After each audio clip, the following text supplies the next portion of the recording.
Samahan niyo ako today na kumain ng pares dito sa nag-iisa at trending sa buong bansa na Diwata Pares Overload. Paano ba namang hindi magte-trending? Sa 100 pesos mo, meron kang lechong pares na may chicharong bulaklak, unlimited rice, unlimited sabaw, at meron pang soft drinks. Bukod dyan, meron na rin sila nitong fried chicken na isa talagang buong quarter leg. Meron ding longganisa, bulalo, at barbecue. Kung hindi ka taga Manila, yung pinakamadaling description na pwede kong sabihin sa'yo, malapit siya sa Star City. Tapos pwede mong ipin sa Google Maps yung GSIS Theater. Around 9 PM na kami nagpunta at tignan nyo naman yung sobrang haba ng pila, guys. At mapaumaga, hating gabi o madaling araw, hindi daw talaga nawawalan ng customers dito. Hi guys, nakapila tayo ngayon dito sa Diwata Pares.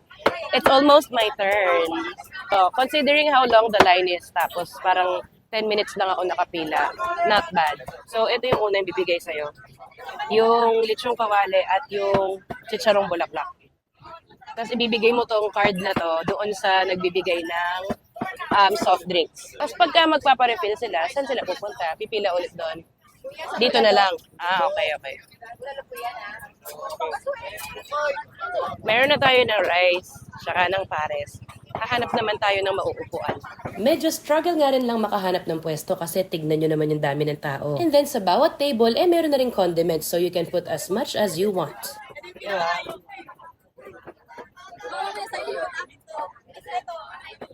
Masarap naman, no? Actually, masarap siya. Feeling ko, dalawa yan eh. Either dinevelop na nila magmula nung maraming bashers, or baka yung mga bashers nun, mema din. Hindi natin alam. Pero masarap na kasi eh.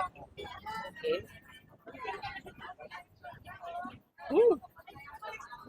Not bad. Hindi naman sa not bad. It's actually good. And the chicharong bulaklak. Although of course there are a lot of factors to consider, pwedeng depende kung sino yung naka-duty sa kitchen or anything. Pero nung nagpunta kami, masarap naman yung broth, sakto yung pagkaka-season. Tapos it also helps na you can put as much garlic, chili, and chives as you want to. Bawal maarte. Kasi bago ka pumunta dito, dapat you know what you're signing up for. Walang upuan, mahaba yung pila, mainit. So, nasa sa'yo yun. Kung alam mo naman yun ang dadatnan mo dito, tapos magre-reklamo ka pa, nasa iyo yung differential. At ang nakakatuwa doon, alam nyo ba, hindi lang si Diwata yung kumikita dito. Dahil nga sa dami ng taong nakapila, marami na ring vendors yung nakapwesto sa labas. At dahil sa sobrang init, kahit na gabi na, bumili na rin kami nitong dirty ice cream. Mangga daw tsaka buka. Ang sarap. After nun, tumikim din kami nitong mangga with bagoong. Pag nagpunta kayo kay Diwata, kung may extra budget din lang kayo, okay din naman na suportahan natin kahit yung mga hindi sikat na vendors. Nakapag Diwata Pares Overload ka na rin ba?